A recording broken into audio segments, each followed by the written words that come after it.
ആകാശവാണി. നമസ്കാരം. പ്രത്യേക വാർത്താ ബുള്ളറ്റിൻ വായിക്കുന്നത് അനിൽകുമാർ. ഓപ്പറേഷൻ സിന്ധൂർ സംബന്ധിച്ച പ്രത്യേക ചർച്ച പാർലമെന്റിന്റെ ഇരുസഭകളിലും പുരോഗമിക്കുന്നു. ഭീകരവാദത്തോട് ഇന്ത്യയുടെ വിട്ടുവീഴ്ചയില്ലാത്ത നയമാണ് ഓപ്പറേഷൻ സിന്ധൂറിലൂടെ പ്രകടമായതെന്ന് പ്രധാനമന്ത്രി നരേന്ദ്രമോദി ലോക്സഭയിൽ പറഞ്ഞു. രാജ്യത്തെ പ്രതിരോധ മേഖലയിൽ ആത്മനിർഭർ ഭാരതിന്റെ കരുത്ത് ഓപ്പറേഷൻ സിന്ധൂറിലൂടെ ലോകം മുഴുവൻ കണ്ടുവെന്നും പ്രധാനമന്ത്രി വ്യക്തമാക്കി. ഓപ്പറേഷൻ മഹാദേവിലൂടെ പഹൽഗാം ഭീകരാക്രമണത്തിന് കാരണക്കാരായ 3 ഭീകരരെ ഇന്ത്യൻ സേനയും സിആർപിഎഫും ജമ്മു പോലീസും ചേർന്ന് ഇന്നലെ വധിച്ചതായി ലോക്സഭയിലെ ചർച്ചയിൽ പങ്കെടുത്തുകൊണ്ട് കേന്ദ്ര ആഭ്യന്തരമന്ത്രി അമിത് ഷാ പറഞ്ഞു. പഹൽഗാം ഭീകരാക്രമണത്തെ ലോക്സഭാ പ്രതിപക്ഷ നേതാവ് രാഹുൽ ഗാന്ധി അപലപിച്ചു. പാകിസ്ഥാന്റെ ഭീകരവാദ പ്രവർത്തനങ്ങൾക്കെതിരെയുള്ള ഇന്ത്യയുടെ നടപടികളെ പ്രതിപക്ഷം എല്ലാക്കാലത്തും പിന്തുണച്ചിട്ടുണ്ടെന്നും അദ്ദേഹം പറഞ്ഞു. രാജ്യസഭയിൽ രാജ്യരക്ഷാമന്ത്രി രാജ്നാഥ് സിംഗാണ് ചർച്ചയ്ക്ക് തുടക്കം കുറിച്ചത്.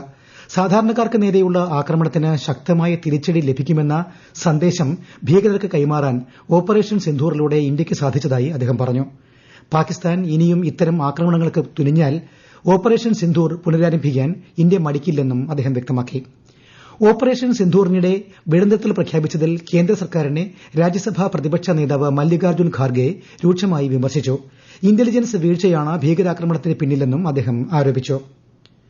ഛത്തീസ്ഗഡിൽ അറസ്റ്റിലായ കന്യാസ്ത്രീകളെ കേരളത്തിൽ നിന്നുള്ള എംപിമാരടക്കമുള്ള 5-അംഗ സംഘം ദുർഗ് ജില്ലയിൽ ഇന്ന് സന്ദർശിച്ചു. കന്യാസ്ത്രീകൾക്ക് എല്ലാ പിന്തുണയും നൽകുമെന്നും വിഷയം നാളെ പാർലമെന്റിൽ ഉന്നയിക്കുമെന്നും എംപിമാർ പറഞ്ഞു. വിഷയത്തിൽ നീതി ലഭ്യമാക്കാൻ പ്രധാനമന്ത്രിക്ക് ഉടൻ തന്നെ കത്തയച്ചതായി മുഖ്യമന്ത്രി പിണറായി വിജയൻ പ്രതികരിച്ചു. ഛത്തീസ്ഗഡ് സംഭവത്തിൽ നീതി ലഭിക്കും വരെ ഒപ്പമുണ്ടാകുമെന്ന് ബിജെപി സംസ്ഥാന അധ്യക്ഷൻ രാജീവ് ചന്ദ്രശേഖർ മാധ്യമങ്ങളോട് പറഞ്ഞു. വയനാട് മുണ്ടക്കൈ ചൂരൽമല ഉരുൾപൊട്ടൽ ദുരന്തത്തിന് നാളെ 1 വയസ്സ്. മേപ്പാടി ഗ്രാമപഞ്ചായത്തിലെ 2 ഗ്രാമങ്ങളെ ഒന്നാകെ തുടച്ചു നീക്കിയ മഹാദുരന്തമുണ്ടായത് കഴിഞ്ഞ ജൂലൈ 30-നാണ്. അതിജീവിതർക്കായി സംസ്ഥാന സർക്കാർ ഒരുക്കുന്ന മാതൃകാ ടൌൺഷിപ്പിന്റെ നിർമ്മാണം അതിവേഗം പുരോഗമിക്കുകയാണ്.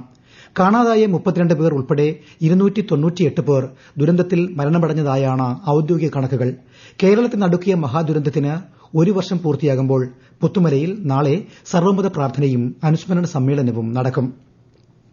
നോർത്ത് അമേരിക്കൻ മലയാളികളുടെ സാംസ്കാരിക സംഘടന ഫൊക്കാനയുടെ ഈ വർഷത്തെ കവിതാ പുരസ്കാരം കവിയും നോവലിസ്റ്റും ദൃശ്യമാധ്യമ പ്രവർത്തകനുമായ നാലപ്പാടം പത്മനാഭന്. കുമരകത്ത് അടുത്ത മാസം 2-ന് നടക്കുന്ന ഫൊക്കാന കേരള കൺവെൻഷൻ സാഹിത്യ സമ്മേളനത്തിൽ പുരസ്കാരം സമ്മാനിക്കും. നിറപുത്തരി പൂജകൾക്കായി ശബരിമല ക്ഷേത്രനട തുറന്നു. നാളെ പുലർച്ചെ 5:30-നും 6:30-നും ഇടയിലാണ് നിറപുത്തരി പൂജകൾ. നിറപുത്തരിക്കായുള്ള നെൽക്കതിരികൾ അച്ചൻകോവിൽ ശ്രീ ധർമ്മശാസ്താ ക്ഷേത്രത്തിൽ നിന്നാണ് എത്തുന്നത്.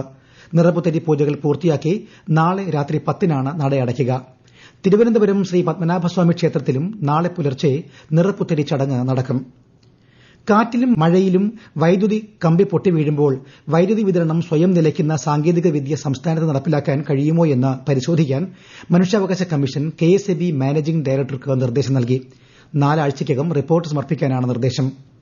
സംസ്ഥാനത്തെ 14 ജില്ലാ പഞ്ചായത്ത് വാർഡ് വിഭജന കരട് നിർദ്ദേശങ്ങൾ സംബന്ധിച്ച് പരാതി സമർപ്പിച്ചിട്ടുള്ളവരെ തിരുവനന്തപുരം തൈക്കാട് PWD റെസ്റ്റ് ഹൌസിൽ മറ്റന്നാൾ നടക്കുന്ന സിറ്റിംഗിൽ ഡീലിമിറ്റേഷൻ കമ്മീഷൻ നേരിൽ കേൾക്കും.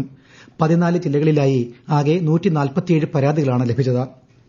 പ്രളയ് മിസൈൽ വിജയകരമായി പരീക്ഷിച്ച് DRDO. ഒഡീഷയിലെ ഡോക്ടർ APJ അബ്ദുൽ കലാം ദ്വീപിൽ നിന്ന് ഇന്നലെയും ഇന്നുമായിട്ടായിരുന്നു പരീക്ഷണം.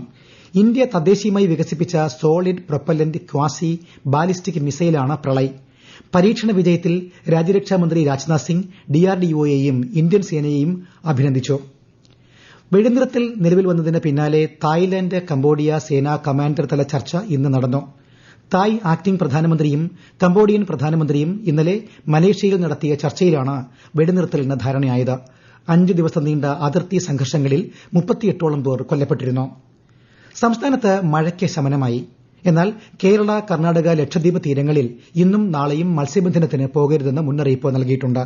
ജലനിരപ്പ് ഉയർന്ന സാഹചര്യത്തിൽ പത്തനംതിട്ട ജില്ലയിലെ കക്കി ആനത്തോട് ഡാമിൽ ചുവപ്പ് മുന്നറിയിപ്പ് ജാഗ്രത പ്രഖ്യാപിച്ചു. പമ്പ നദിയുടെയും കക്കാട്ടാറിന്റെയും ഇരു കരകളിൽ താമസിക്കുന്നവരും പൊതുജനങ്ങളും ജാഗ്രത പുലർത്തണം.